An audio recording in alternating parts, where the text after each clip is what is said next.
Seriam eles pessoas de sete além que vieram parar no nosso mundo? Boa noite, Ana e assombrados. Me chamo Fulano. Eu sou fã do canal há anos, mas esse é meu primeiro relato, que não aconteceu comigo, mas com um primo meu, que também acompanha o canal. Mas não é muito bom em escrever e pediu para que eu escrevesse o relato por ele. Não se preocupe, pois não irá ter nomes no relato. Ok. Bom, vamos lá. Tudo aconteceu no começo de 2019, quando meu primo voltava da balada. Naquele dia, meu primo e um amigo nosso rachou o Uber. E como meu amigo morava antes de chegar no trevo de acesso ao bairro do meu primo e ficaria mais barato o trajeto até lá, meu primo resolveu andar o resto, que não era muito longe, a pé. Ele sempre fazia o mesmo caminho. Geralmente, quando pegava ônibus da faculdade para casa, era o mesmo caminho. Então, ele já estava acostumado, conhecia muito bem o trajeto. Era quase 4 horas da manhã, quando, passando por uma rua escura, a algumas quadras de sua casa, ele começou a estranhar a movimentação. Afinal, 4 da manhã e ele ouvindo risos de crianças brincando. Bom, se fosse aqui na rua de casa, pode acontecer, as crianças aqui na sala. Eu fico pensando se às vezes a pessoa passa aqui às 4 da manhã e fala: Meu Deus, você é gente de outra dimensão. Não é só que vira à noite mesmo aqui, ó. Enfim, meus filhos, pode ser que fica. Bom, às 4 você passar aqui de sábado, essa hora você encontra criançada ativa. Bom, mais ou menos. Enfim, ele achou estranha a movimentação. 4 horas da manhã e ele ouvindo risos de crianças brincando já o deixou bastante confuso. E ele continuou caminhando, até que a certa altura encontrou uma menina sentada próxima ao meio-fio chorando. Ele diz que na hora, simplesmente por impulso, ele foi até ela e perguntou o que estava acontecendo. Quando se aproximou dela, ele se arrepiou inteiro. A menina vestia roupas antigas. Um vestido preto longo e tinha a pele muito pálida e os olhos muito escuros. Ela tinha no máximo... era uma moça. Ela tinha no máximo uns 20 anos, segundo ele. Achei que era uma criança, uma moça já. Ela tinha no máximo uns 20 anos de idade, segundo ele. Ao ser questionada, a menina disse que estava procurando o irmão dela. Ele, muito confuso, mas preocupado de início, achou que poderia ser uma emboscada e poderiam tentar assaltá-lo. Mas com muita dó da menina, ele ofereceu ajuda para procurar o irmão dela. A menina já havia parado de chorar quando de repente tocou na mão dele e, ao tocar, deu um pulo para trás, assustada. Ela então perguntou: Você estava praticando algo, não estava? Não entendendo o que a menina estava querendo dizer com aquilo, ele respondeu que estava voltando da balada. Então ela olhou para ele e falou: Me ajude, estou perdida, onde é aqui? Meu primo conta ter ficado azul com a sensação ruim que ele sentiu na hora quando viu um menino surgir da escuridão a alguns metros deles e se sentar no meio-fio. Meu primo perguntou se era aquele o irmão dela. A menina então concordou com a cabeça e o meu primo se despediu rápido para ir para casa, pois já estava achando aquilo muito estranho, para as 4 horas da manhã.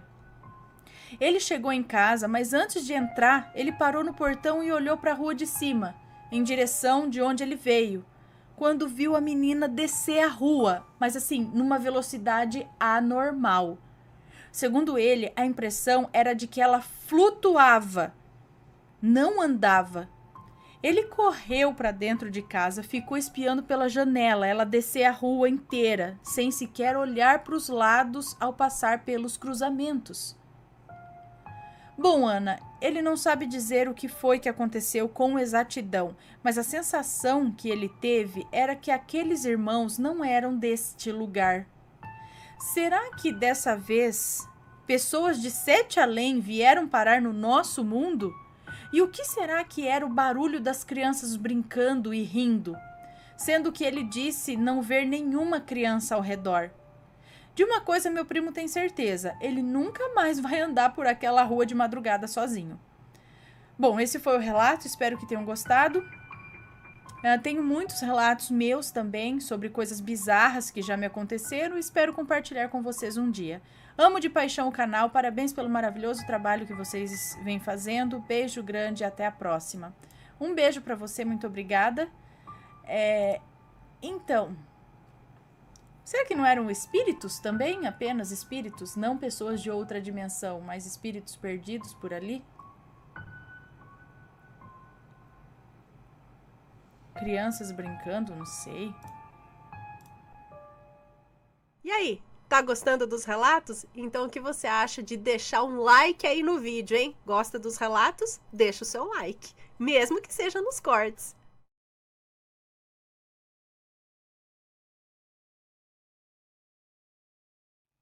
Próximo relato, A Maldição das Quatro Irmãs. É um moço que nos conta. Nesse relato eu vou contar sobre a maldição que o meu avô materno jogou nas filhas dele, quando elas ainda eram crianças. Mas, gente do céu! Meus avós tiveram ao todo 7 filhos, sendo 4 mulheres e 3 homens. Pelo que minha mãe contava, ele sempre foi de se dar bem com os filhos homens, e as mulheres ele sempre desprezou. Ele era um homem muito rígido, que humilhava a mulher, a minha avó. Ele xingava as filhas de tudo quanto é nome, incluindo o nome da desgraça. No dia em que tudo começou, foi quando ele jogou uma terrível maldição nas filhas. Na verdade, foram em 2. Ele olhou para as filhas e falou assim: vocês nunca terão nada na vida de vocês. Sempre dependerão dos outros para tudo e nunca vão se casar ou ser felizes. E a outra maldição foi que todas elas não iriam se... E a outra maldição que ele jogou foi que todas elas não iriam chegar na velhice. Foi dito e feito, gente. Minha tia mais velha, Alissa, nunca se casou. Teve 3 filhos que se odiavam. Um até deixou o outro estéril na infância. Gente. E como ele disse, ela morreu aos 55 anos. Pois fumava muito e bebia. A outra foi minha tia Clara, a segunda mais velha. Ela sempre viveu uma vida de prostituição, chegando a se relacionar até com moradores de rua. Chegou a engravidar dezenas de vezes e sempre abortava os filhos, tendo apenas 3 meninas. E como ele disse, ela também morreu cedo, aos 58 anos. Uma coisa que eu reparei é que as filhas do meu avô estão morrendo em ordem decrescente, da mais velha para a mais nova. E se for seguir pela ordem, a próxima é minha mãe. A outra, minha tia, é mais nova que ela e só restam as 2. Mas eu acho uma coisa: a maldição é quebrada quando a filha mais velha, filha de uma das 4 irmãs, se casa. A minha irmã mais velha se casou alguns anos atrás e depois disso as coisas na vida da minha mãe foram dando certo. Ela se casou e está feliz com o marido, que é super gente boa. Opa, então já a minha tia mais nova nunca se casou. Tem 3 filhos e vive com sintomas de depressão, mas eu creio que essa maldição vai ser quebrada na vida dela e vai acabar tudo bem. Observação: todos os meus tios são casados e têm suas vidas estáveis, os homens. Bem, esse foi meu relato, não muito sobrenatural, mas no mínimo intrigante. Tá aí. Os filhos homens, com quem ele se dava bem, tudo tiveram uma vida ok. E as meninas que ele... Provavelmente não foi só isso. E aí, às vezes, entra não só a maldição, mas a carga psicológica que ele jogou nas meninas. O tempo todo, só porque ele não dava bem. Elas já presenciando o tratamento que ele dava para a mãe, para a mulher dele. O jeito diferente que ele tratava as mulheres. As coisas que ele falava para as mulheres. Então, tudo isso vai criando uma carga psicológica ali que vai refletindo de uma forma negativa no futuro. Então eu acredito que tem esse peso aí também, não só o peso espiritual das palavras ruins, da maldição, mas tudo isso. É triste, né? Sinto que na outra vida ele vai vir como mulher. Ai, meu Deus. E talvez passar uns perrengues para entender e aprender. Vai saber. Não sei, gente. Só me ocorreu isso, né? Porque é triste, né? E aí, tá gostando dos relatos? Então o que você acha de deixar um like aí no vídeo, hein? Gosta dos relatos? Deixa o seu like, mesmo que seja nos cortes.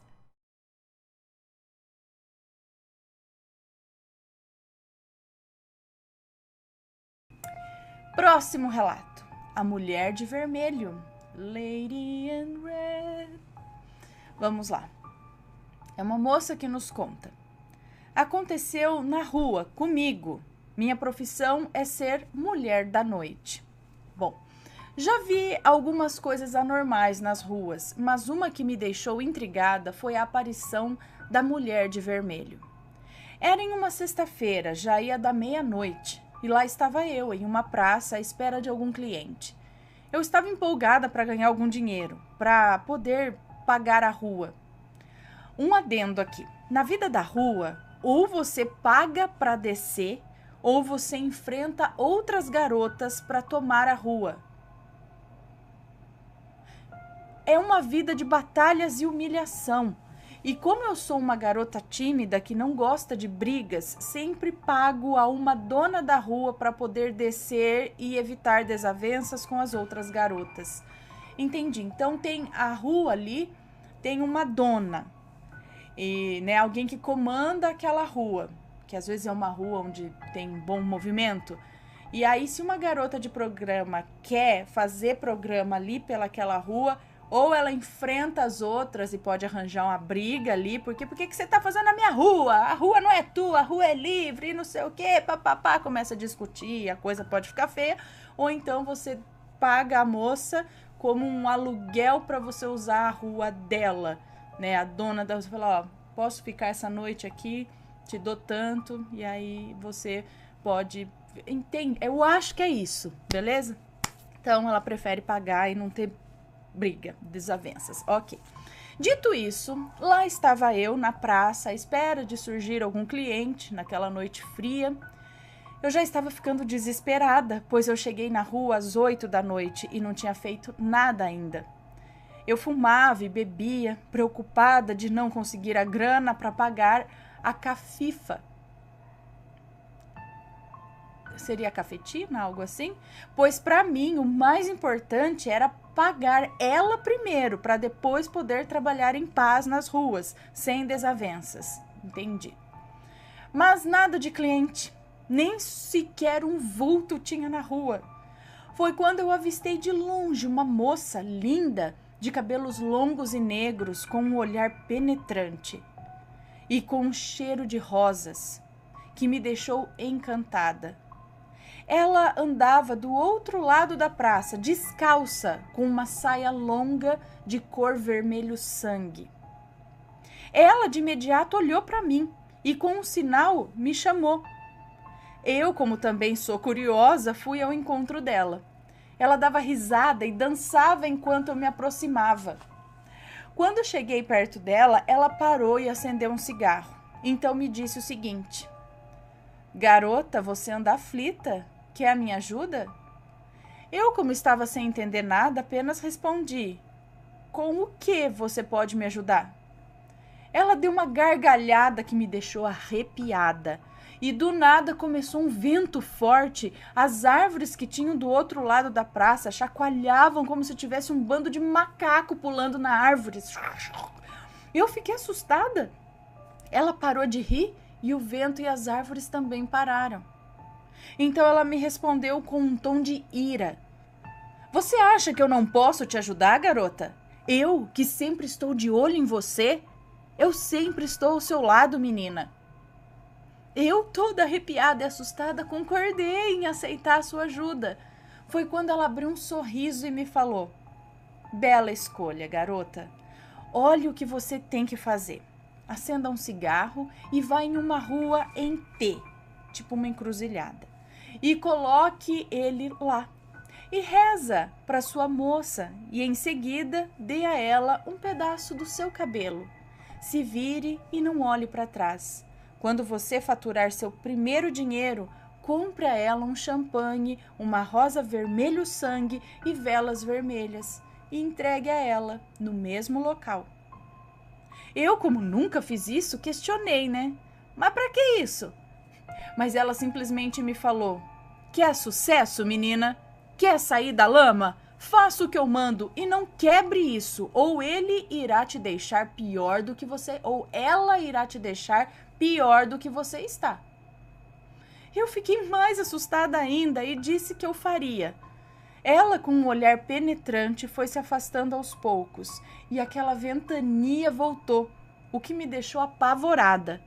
Conforme ela se afastava, ela sumia, como se fosse uma fumaça ao vento se espalhando. Meus olhos se arregalaram e eu saí dali depressa. Fiquei com isso na mente. Fui em um bar, a 5 quadras abaixo da praça, comprei um cigarro e fiz o que ela pediu. De imediato, assim que cheguei na praça, me parou um moço, bem vestido, de carro chique e com uma bela aparência. Fiquei paralisada com isso. Ele disse que precisava do meu trabalho e me deu uma bela quantia. Daquele dia em diante, fui tendo vários clientes de classe alta, com muito dinheiro. Contei para as minhas amigas e muitas delas disseram que é a minha moça que veio me dar uma força e que não devo virar as costas, pois se ela me tirou da lama e me faz crescer nas ruas, ela também pode me afundar e me deixar no abismo. Gente, eu fico meio confusa assim, né? É uma ajuda, mas ao mesmo tempo é uma ameaça. Assim, eu não sei, eu não entendo. Mas que bom que pelo menos, né? Porque assim, a vida nas ruas não deve ser, com certeza não é fácil. Você fica nessa e aí você precisa do dinheiro para ir de imediato e às vezes não rola. E aí você fica nesse desespero né? E ela ajudou. Mas sempre tem uma troca, né? O lance é a troca. E um quezinho de ameaça. Eu não sei, eu fico com medo. Bom, vamos lá para...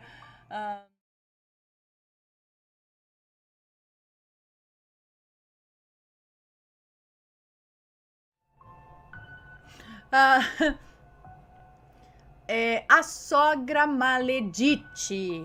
Ei, os nomes já estão trocados. Ana, corrigi porque tava com esse... Ah, tá.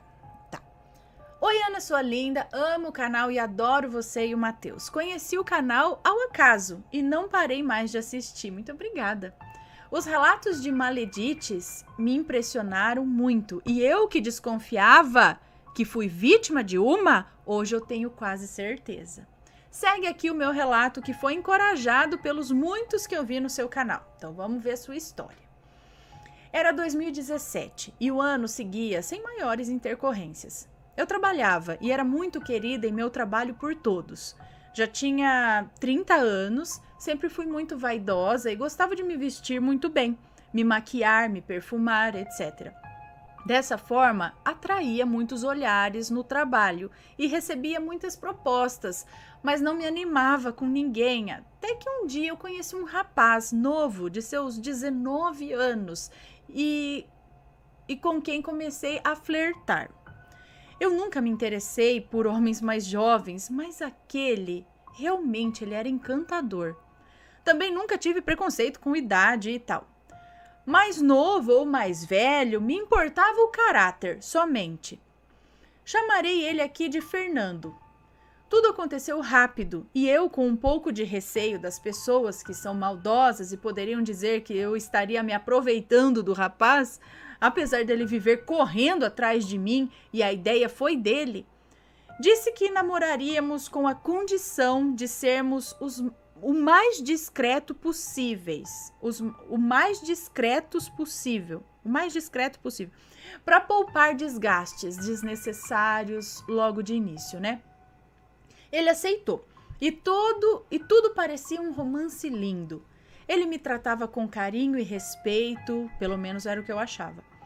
Tudo começou a desandar quando conheci aquela que seria a minha sogra, na primeira vez que eu fui à sua casa. E ela era a maledite. Chamarei ela aqui de Maria, tá? Num primeiro momento, me tratou até bem e eu fiquei espantada com a mente aberta dos meus sogros de não se importarem com a diferença de idade. Mal sabia eu que não era bem assim. O tempo foi passando e fui percebendo coisas estranhas. O comportamento do meu então namorado foi mudando.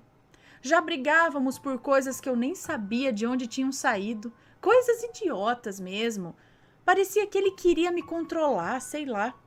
Sabe, Ana, no primeiro dia que passei na casa dele, eu achei estranha a relação entre os pais. Eles não conversavam, quase não trocavam uma palavra, e às vezes a mãe xingava muito o pai. Dava para sentir o ódio nas palavras dela. Percebi com o tempo que ela tinha muita inveja de mim, por vários motivos. Eu era feliz, coisa que ela não era em seu casamento.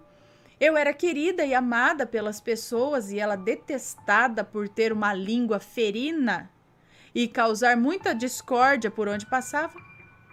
E o pior de tudo, o filho dela não queria me largar de jeito nenhum. Quando ia à casa deles, eu me sentia muito mal. Chegava a ter dores abdominais de tantos gases e eu queria voltar logo para casa.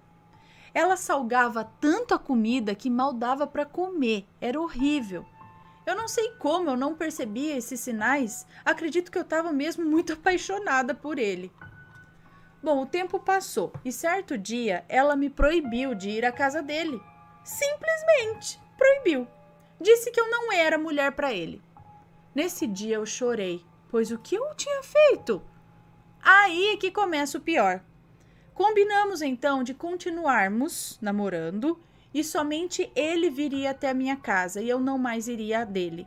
E assim foi.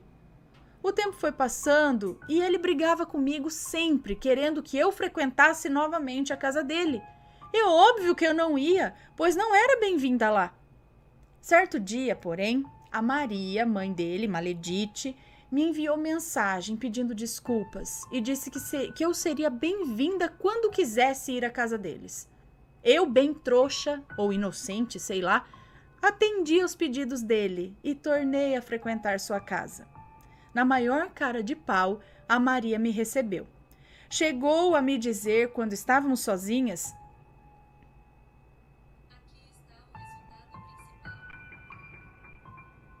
obrigada, eu não quero falar, não é com você, não.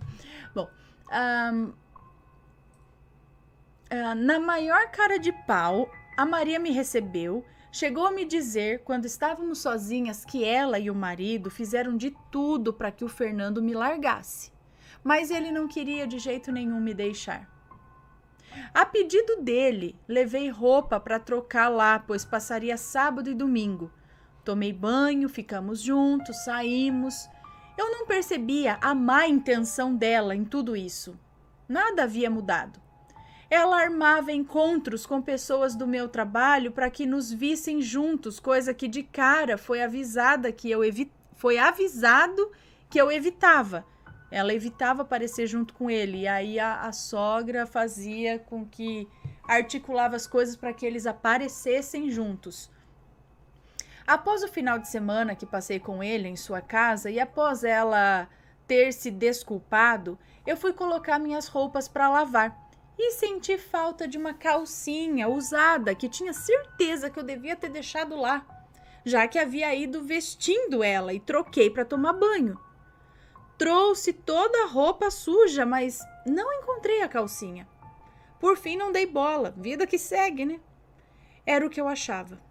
Uma semana depois, ele me manda mensagem por WhatsApp terminando comigo o namoro, com os argumentos de que a Maria, mãe dele, sempre usou contra mim. Ou seja, éramos diferentes, gostávamos de coisas diferentes, havia diferença de idade e tal e tal. Ah, detalhe, eu havia saído do trabalho por causa dele, pois após as tramóias dela já começavam a comentar. Então, desempregada agora, eu estava também sozinha. Não posso descrever a dor que eu senti, Ana. Parecia que haviam arrancado um pedaço de mim, pois eu gostava muito dele, e foi um fim meio estranho. Chorei muito, passei dias sem comer, e fiquei perturbada pela ideia de com quem ele estaria. O ciúme me corroía a alma. Fui trabalhar em outro lugar e não vi a hora de voltar para casa e chorar. Eu andava cabisbaixa pelas ruas com medo de vê-lo com outra, pois a dor era tanta que não sabia se eu aguentaria. Foi a época mais sofrida da minha vida. Procurei atendimento espiritual na minha religião, onde fui atendida e aconselhada. E disseram assim: não importa qual seja o seu problema, Deus sempre é a solução. Após muito sofrer, chorar e ficar confusa, fui aos poucos superando. Sonhei com ele muitas vezes e numa dessas vezes eu dizia a ele que fez a escolha errada. Nos meus sonhos ele sempre chorava e estava atrás de mim num caminho de terra. O tempo passou e eu soube por amigos que ele, após 3 meses do término comigo, já namorava outra vez, e eu com meu coração aos pedaços. Nem sei como eu sobrevivi. Minha dor era tanta que eu não conseguia ficar sem chorar. No dia em que terminou comigo, a Maria, mãe dele, Maledite, postou no status do WhatsApp: se você conseguiu atingir o objetivo, os meios não importam. Na hora me veio tudo à mente. A calcinha que nunca foi encontrada, a maldade dela, inveja, e eu só tive uma quase certeza.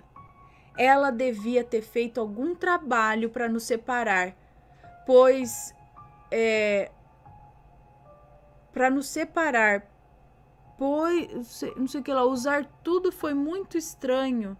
Pois tudo foi muito estranho e era bem a cara dela mesmo. Ela não tinha escrúpulos, sabe? Eu nunca o procurei. Ele foi uma última vez na minha casa e eu, apesar de gostar muito dele, fiz questão de não estar lá. Nunca mais nos falamos e com a ajuda de Deus eu superei. Hoje sei que não seria feliz ao seu lado, ainda mais com uma mãe dessas. E rememora os fatos, com uma mãe dessas e não sei o que, e rememorando os fatos, é isso? Ele sabia de tudo que ela fazia. Se não tudo de boa parte, ele sabia. E eu é que era inocente da história, pois só fui juntar as peças muito tempo depois. Hoje estou solteira por enquanto, mas muito feliz com a pessoa que me tornei e nunca achei que eu fosse dizer isso. Ana, mas digo para quem quiser ouvir. Quando você busca o bem, até o mal trabalha a serviço desse bem. Pois posso dizer com 100% de certeza que hoje eu sou muito mais feliz mesmo. Eu sou outra pessoa. Eles, nada mais eu soube. Desejo que um dia encontrem a paz de consciência e o caminho do bem. Perdi o contato completamente. Restou a lição de que Deus nunca nos desampara.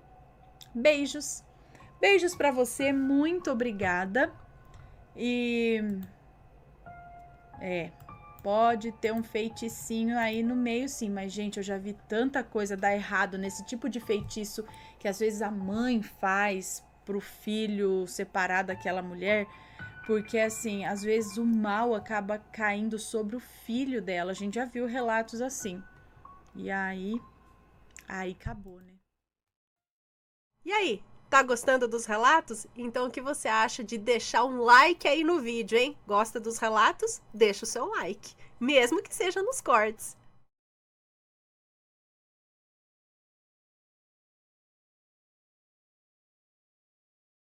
Incêndio no Memorial da América Latina. Relato de um bombeiro. O moço que nos conta esse relato, na verdade, ele é um ex-policial militar.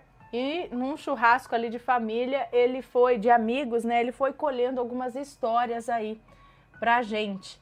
E esse é um dos colegas, que é um bombeiro, e contou isso pra ele. Então, em novembro de 2013, estavam ali os bombeiros sentados, fazendo brincadeiras que eles sempre fazem ali e ficavam apostando coisas bestas, tipo cigarro, bala, essas coisas. Quando, infelizmente, como sempre acontece, houve um chamado.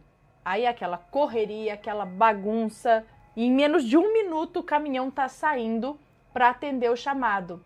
E era um chamado no Memorial da América Latina. Ocorria um incêndio ali e eles já estavam esperando um fogo muito alto, porque ali era um local, bem inflamável. E diz que foi um incêndio muito feio, mais de 20 bombeiros ficaram feridos. Mas não, ele não vai se ater aqui ao desenrolar dessa história do incêndio. Acontece que em uma certa sala desse local, esse colega dele, bombeiro, e mais uns 6 colegas bombeiros, quando foram tentar apagar uma última chama que tinha ali naquela sala, perceberam que por mais água que eles jogassem ali naquela chama, ela não se apagava. Pelo contrário, parecia que o local ficava ainda mais quente, de modo que a hora que a água tocava ali, imediatamente ela evaporava. Então eles aumentavam o fluxo de água, porque eles sabiam que se não apagasse aquela chama, que tinha mais ou menos uns 2 metros de altura, rapidinho o fogo ia tomar aquele lugar de novo. E foi quando a fumaça e o vapor foi abaixando que eles viram que aquela chama tinha um formato humanoide. Tinha uma aparência humana, bípede, para ser mais exato. Mas aquela forma não parecia ser ruim, parecia estar sofrendo, gritando. Era como se estivesse lá por castigo.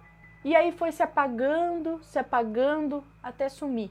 E aquilo deixou no chão apenas um cordão com uma foto antiga. Uma foto no cordão, e atrás dessa foto estava escrito fulana de tal, 1870 a 1912. Ele conta que um amigo que é espírita, sei lá, deu uma possível explicação de que essa alma poderia ser uma alma atormentada do inferno e que teve o seu tormento continuado aqui. Outro disse que era um espírito tão puro que quando tocou o solo mundano aqui, imundo, ele pegou fogo pela profanação dessa terra, que o machucava. Mas a verdade é que ninguém sabe o que era aquilo. E aí, tá gostando dos relatos? Então o que você acha de deixar um like aí no vídeo, hein? Gosta dos relatos? Deixa o seu like, mesmo que seja nos cortes.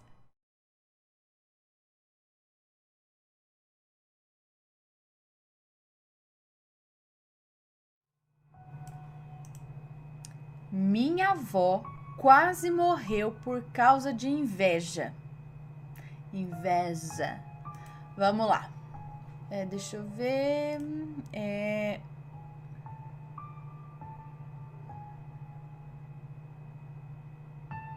Não sei se é um moço ou uma moça, mas a gente descobre aqui ou não. É um breve relato sobre um período difícil da vida da minha avó.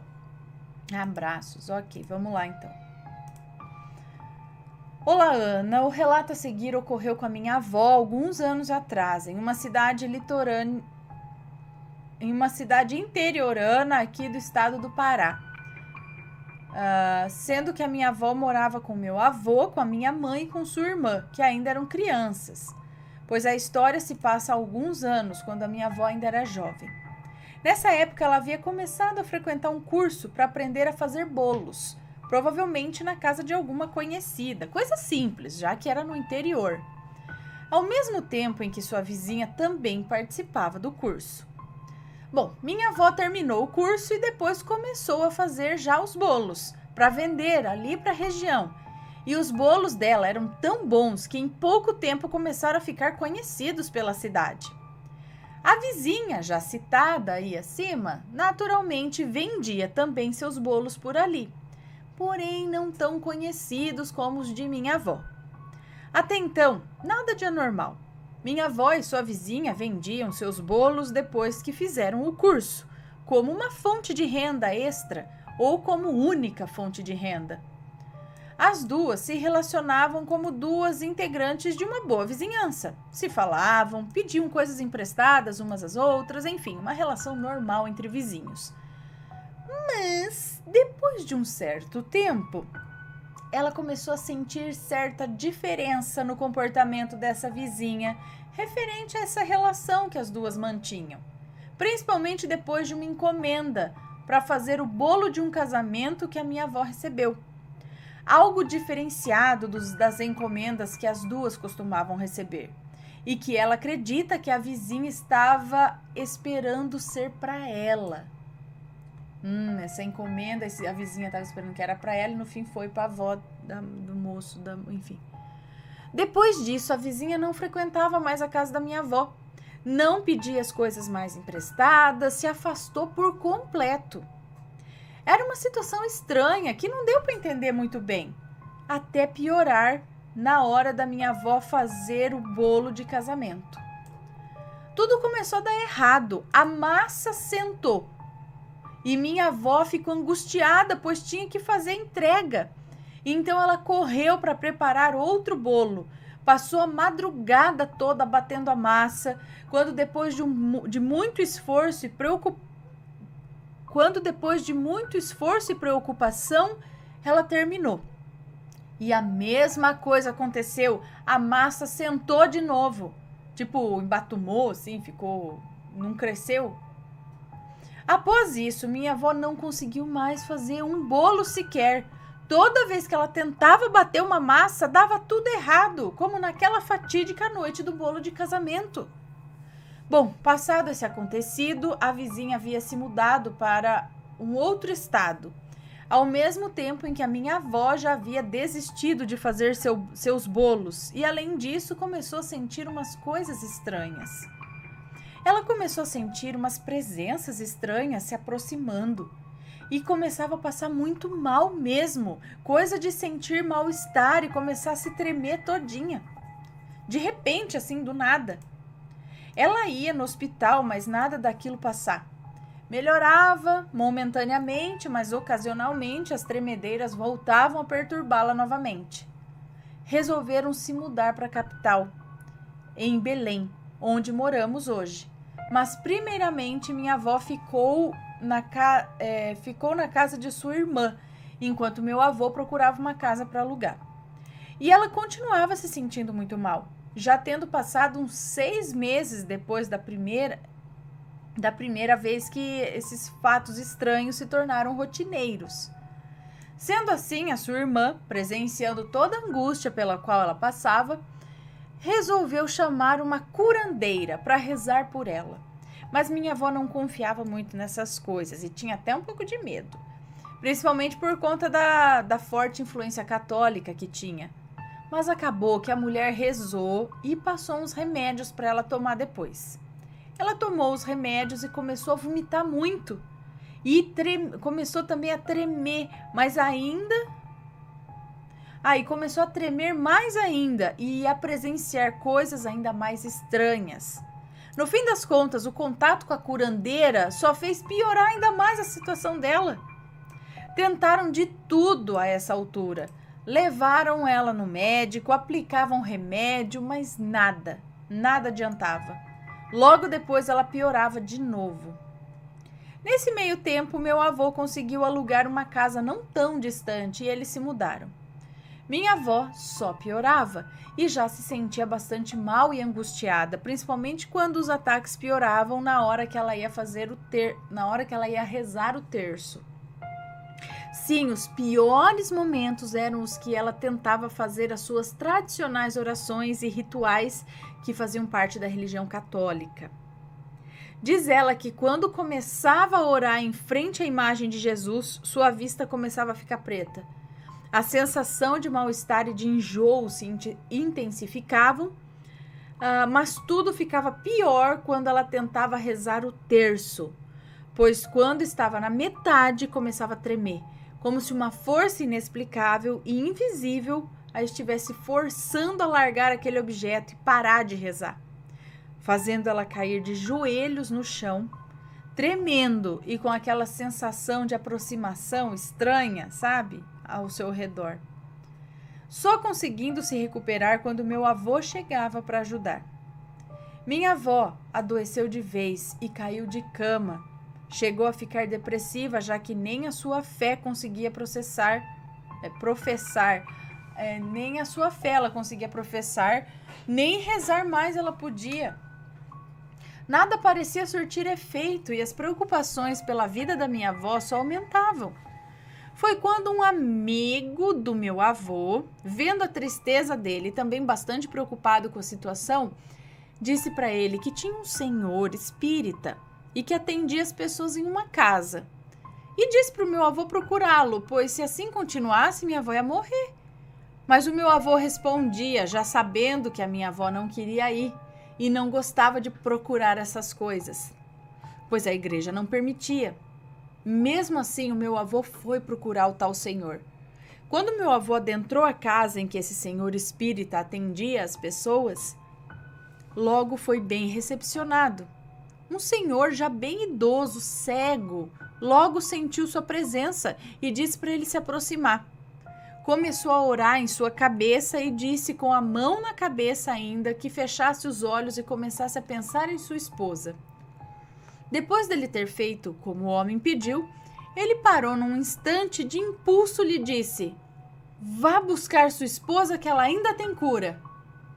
Ele saiu então feliz, com um fio de esperança, porém também reflexivo, pensando em uma forma de fazer com que a minha avó pudesse aceitar ir até aquele senhor que oferecera um raio de esperança para minha avó. Depois de tantas tentativas em vão, né?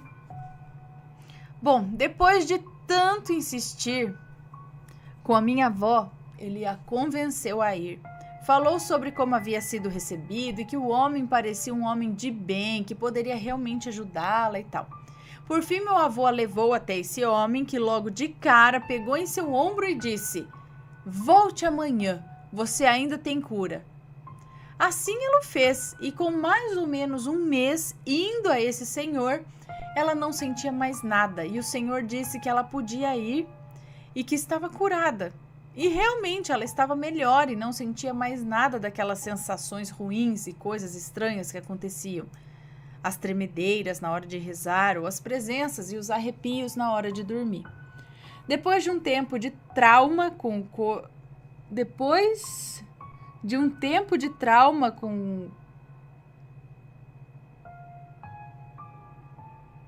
a coisa pela qual ela era famosa, isso, e que mais gostava de fazer, tentou novamente fazer um bolo.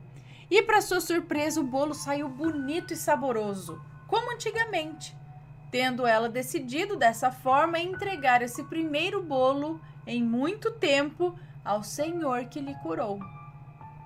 Uma das coisas que esse senhor lhe disse foi que não precisa comer nada de ninguém, não precisa fazer trabalho, que só da pessoa desejar o mal já tá fazendo a coisa ruim ir para outra pessoa, sabe? Que a inveja é como um feitiço, afirmou. E a minha avó só foi pensar nisso, nessa mulher, a vizinha, e a inveja dela depois, e que não pôde afirmar que foi ela também, e até pede perdão a Deus se não foi ela. Mas realmente é no mínimo muita coincidência. Um tempo depois, outra irmã da minha avó veio para nossa cidade e estava se sentindo mal também. E minha avó indicou esse senhor, e depois ele disse para ela, para a irmã da minha avó, o seguinte: se sua irmã demora mais um pouco, ela já estaria de ossos brancos debaixo da terra. E essa é a história. Não sei se a mulher era uma maledite, se fez algum trabalho de magia negra para minha avó, ou se era apenas sua inveja mesmo tomando forma. Uns 3 meses depois, aquele senhor morreu e até hoje minha avó é grata a ele por sua vida. Abraços a todos os assombrados, sou fã do canal. Muito obrigada, um beijo para você. E é o que a gente vê por aqui, esse tipo de coisa. Não precisa fazer muita coisa, só o olho ruim, a palavra direcionada ruim, assim, o desejo impresso ali de ruim já é o suficiente. Deixa eu ver aqui se tem mais beijinhos.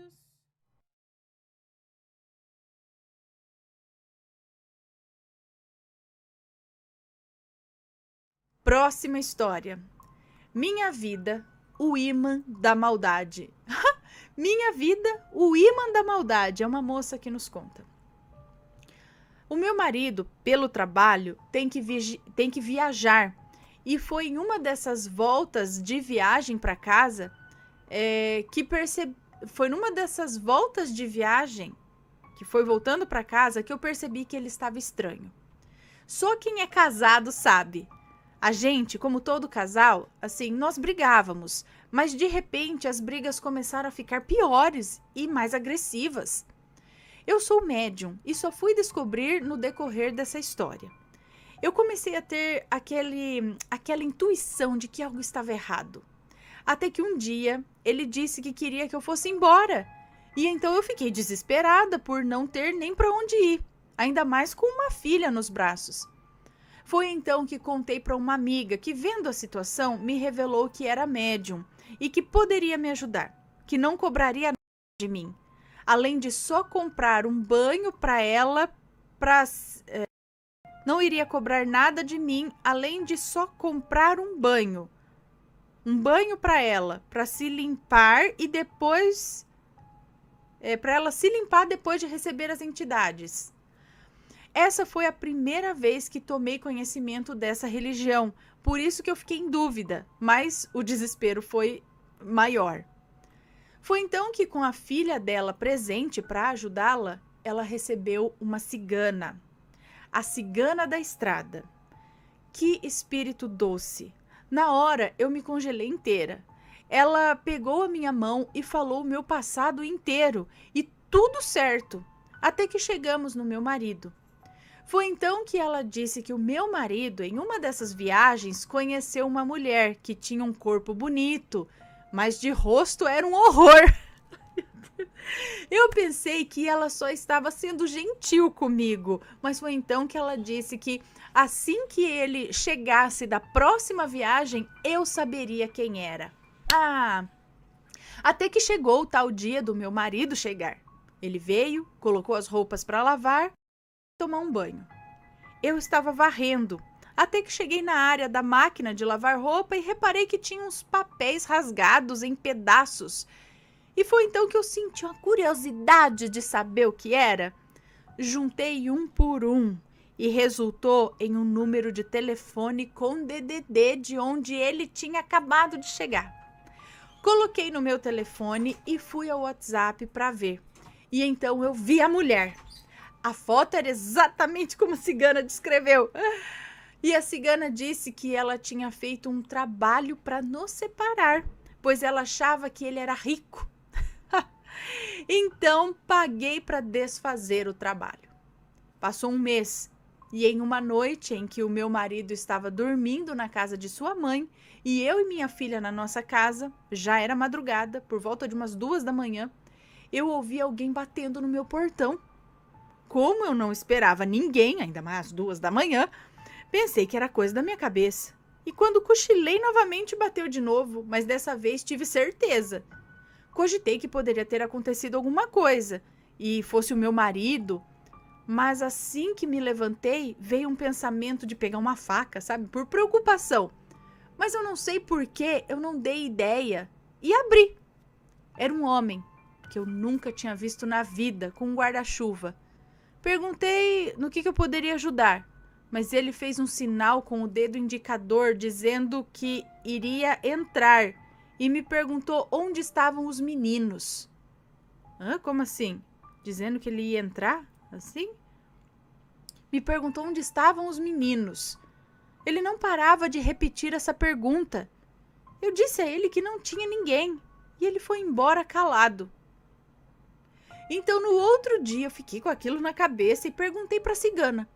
Foi então que ela disse que a mulher tinha feito um trabalho para acabar com a minha filha e comigo, e que aquele homem estava incorporado. Lembra do pensamento da tal da faca? Se eu tivesse pego, ele pegaria da minha mão e poderia me machucar. Mas a cigana me olhou e disse que assim que eu abri o portão, ela entrou primeiro. Eu tô quase chorando aqui, ela disse. E de novo eu paguei para desfazer o trabalho. Um dia eu estava naquela fase de nem dormindo nem acordada, quando ouvi como se alguém estivesse andando por cima dos brinquedos da minha filha na varanda. Fechei minha mão para ver se o meu terço estava ali, mas não. Então fechei meus olhos e pedi a Deus que enviasse uma entidade chamada Sete Montanhas, que era o meu protetor, para me ajudar. E nisso acabei dormindo. Dormi e quando acordei com a volta do meu marido, fui retirar o meu braço debaixo da cabeça da minha filha para me levantar. Foi quando fechei minha mão para puxar e senti o terço enrolado na minha mão. Tomei até um susto. Quando fui ver, não tinha nada na minha mão e o terço estava em cima da estante. Eu fiquei chocada, pois realmente eu tinha sentido o terço enrolado na minha mão. Mais tarde, a cigana disse que aquilo era coisa dele e apontou o dedo para cima, se referindo a Deus. Ah, isso é coisa dele. Eu senti um amor e uma paz tão grandes em meu coração que eu dei graças a Deus e a todas as entidades que me ajudaram, sem pedir nada em troca. A mulher sumiu de vez da minha vida e o meu marido e eu estamos bem, graças a Deus. Poxa, ainda bem, então a mulher deu linha. Que bom, mais uma vez, que bom, né? Que no fim deu certo aí.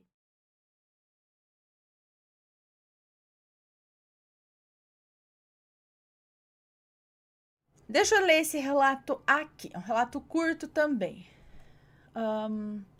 O ser negro e a planta que queima espíritos. Opa! Oi, Ana, tudo bom? Uai. Tá. Espero que sim. Eu sou muito fã do canal, acompanho desde 2018 e já cheguei a zerar os vídeos do canal. Rapaz, eu sou da cidade...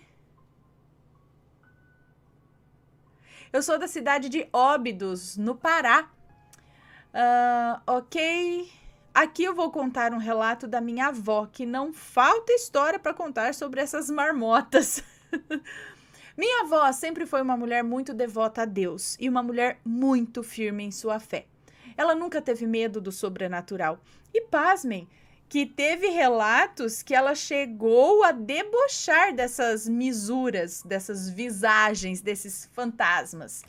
A minha avó sempre foi apaixonada também por plantas. A casa dela é uma casa completamente verde e linda, tanto de plantas medicinais quanto as que enfeitam o local. É tipo aqui, então. E esse caso ela me contou no dia seguinte do ocorrido, quando fomos visitá-la. Veio uma mulher na casa dela querer comprar uma das galinhas dela, pois a minha avó vendia. Elas conversaram e então a mulher ofereceu uma muda de uma plantinha para minha avó. E ela chegou a me mostrar. Era uma plantinha que tinha as folhas bem grossas e quando esfregava o dedo ela exalava um cheiro forte. Eu não sei o nome científico dessa planta, mas a minha avó se referiu a ela como espanta-espírito. Quando a minha avó recebeu, ela colocou em um vasinho no fundo da casa, do lado de uma pia, ao lado de fora da casa, do lado de fora. Que tinha ali uma mini área de lavar roupa e o quintal. Nesse dia, quando todos se aquietaram para dormir, a minha avó acordou assustada com barulho na área de fora da casa, como se alguém tivesse derrubado os baldes que ficavam embaixo. Ela já com medo, pensando que era medo de ladrão, sim, de espírito não, né? Ela já com medo, pensando que era ladrão, pegou o celularzinho e ligou a lanterna. Foi devagar até a porta e abriu uma pequena frestinha. E ela viu ali, em posição fetal, e como se estivesse agonizando, um ser todo negro. Só que ele era mais escuro que o escuro. Ele fazia barulhos como gatos com raiva, sabe? E parecia sentir dor. Ela pegou o celularzinho dela, fechou a porta devagarzinho, se deitou e fez ali suas rezas e dormiu. A minha avó não tinha e nem tem medo dessas coisas. Quando pela manhã ela foi checar o local, ela viu que ali onde o ser estava era exatamente onde estava a plantinha. E a muda estava toda queimada. Sim, Ana, queimada.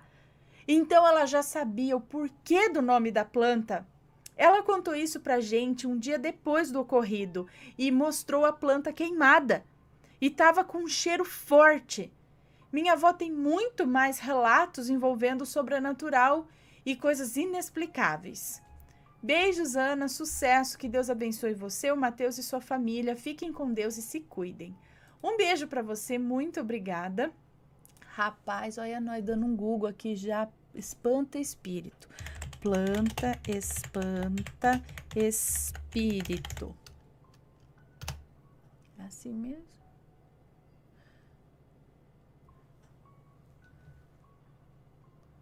Eu não deve, eu não sei. Tem várias aqui, ó. Mas não tem uma específica aqui, ó. Algumas plantas que repelem energias ruins, vamos dizer assim, né? Comigo ninguém pode, que até tem veneno, né? Sei lá, é perigosa. Ela é extremamente venenosa, pode causar problemas se for ingerida acidentalmente, principalmente por crianças e animais, né? Mas, em contrapartida, é uma das mais eficientes, pois é extremamente fiel ao significado de seu nome. Comigo ninguém pode. Beleza, tem a espada de São Jorge, lírio da paz. Olha que legal, aqui em casa tá faltando comigo ninguém pode, porque eu tenho medo justamente por causa disso, dos bichos e criança.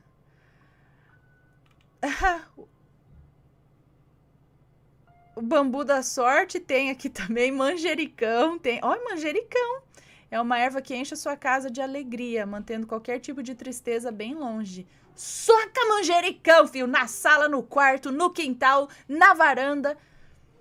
Alecrim também tem. Assim como existem pessoas encarnadas que gostam de brincar com as pessoas e tiram sarro dos outros sem muitos limites, também existem os espíritos assim. E é esse tipo de espírito que o vasinho de alecrim mantém bem longe.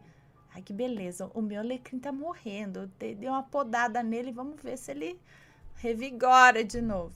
Guiné, também não tenho guiné, preciso guiné. Vamos anotar aqui, guiné. Tá... Descubra se sua casa tem isso. Aqui eu já tô em outro site aqui. Arruda. Oi, arruda da flor. Florzinha amarela? Tem arruda também pra dar com pau aqui. Então, beleza. Agora eu não sei. Eu não sei que isso... Alguém conhece? Cadê vocês? Alguém conhece essa planta? Popularmente conhecida como espanta-espírito. É isso? Espanta-espírito? Espanta-espírito. Tem uma folha grossa... Tem umas folhas bem grossas e quando esfregava o dedo, ele exalava um cheiro forte. Amigo, fala pra nós, manda uma foto. Pede, pergunta pra a sua avó, sabe só que ela chama espanta-espíritos. Vamos ver. Ele é do Pará. Aí. Quem é do Pará aí? Conhece essa planta, espanta-espírito? Tô querendo uma. Louro tem aqui também. Espada de São Jorge aqui. Rapaz, se você cortar uma espada de São... Não é nem... aqui tem aqui não é nem espada. É espada, assim. Mas é que ela tá tão grande. Larga e grande. Boldo. Boldo tem aqui também. Mirra. Tem mirra aqui também. Não, a mirra eu tô tentando fazer ela pegar. O Matheus, que os pés de arruda aqui de casa tem mais de 1 metro de altura. É verdade. Tá aqui assim, ó. Ele tá assim. Espada de São Jorge. Agora, não sei, alguém sabe? Quem aí sabe que planta é essa? Vamos ver, agora ficamos interessados. Moço do relato, pede pra sua avó. É pra sua avó, não é? Cadê? Pede pra sua avó. Falar que planta é essa. Tira uma foto da planta. Queremos essa planta. Queimar todos os espíritos. Catar as plantas pra jogar assim, ó. Queima! Cadê? E aí, Tá gostando dos relatos? Então o que você acha de deixar um like aí no vídeo, hein? Gosta dos relatos? Deixa o seu like, mesmo que seja nos cortes.